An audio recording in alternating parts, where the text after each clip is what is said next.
Good evening. This is Dr. Dan Fabricator from our middle room at the house, and where I do a lot of my work. I just wanted to do a little video update tonight about how you guys are doing, and you guys are really doing good, doing a great job, really. I'm happy with the posts. I'm happy with the discussions. Only one paper has come in so far, on the short paper, but I'm sure I'll have more by the weekend.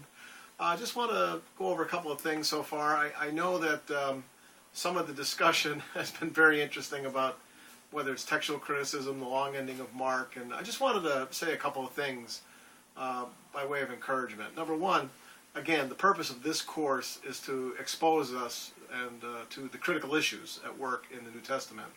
And so I hope that we've done a good job exposing you, some of you I could tell for the first time, to the area, the discipline